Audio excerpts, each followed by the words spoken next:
Greetings everybody, Dragon here, and I have a theory about Spider-Man Across the Spider-Verse. Obviously, spoilers ahead.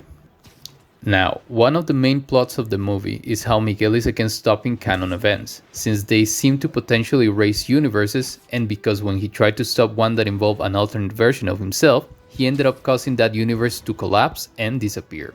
But what we never truly find out is who was supposed to be affected by the death of this alternate version of Miguel.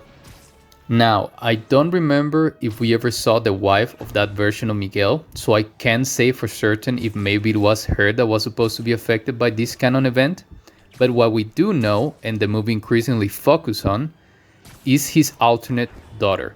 So maybe this is a bit of a stretch, but I think that maybe his alternate daughter was supposed to become the version of Spider-Woman of 2099 of that universe.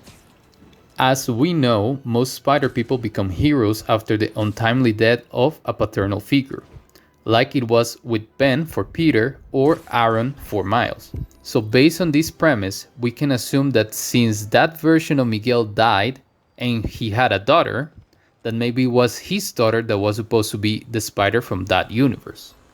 How, you may ask? Well, in case you aren't aware of this, Miguel didn't get his powers the same way other spiders got theirs. He's a geneticist, and in a weird turn of events, he had to use the treatment he was developing to recreate Spider-Man on himself. To make things short, he basically got poisoned, and it was his only way of surviving. So, considering it was a version of Miguel that died, it wouldn't be too big of a stretch to assume that maybe that version was also a geneticist in charge of a similar or the same project.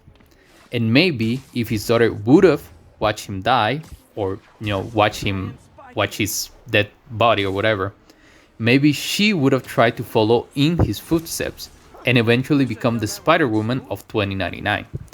That's why when Miguel decided to take over his alternate life, he inherently changed the whole fate of that universe, making it unstable, so it eventually collapsed and disappeared.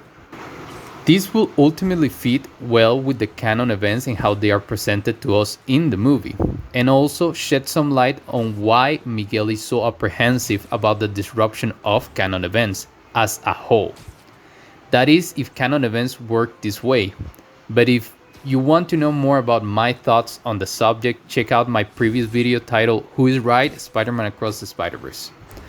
But yeah, that's basically about it. I think that the reason this alternate version of Miguel, or the universe that alternate version of Miguel was from, disappeared was because his daughter was supposed to watch him die and eventually become the Spider-Woman of 2099 and basically the spider of that universe as a whole. And yeah, that's about it. Thanks for watching. Hope you enjoyed this video. Let me see your thoughts in the comments, and I hope to see you next time. Goodbye.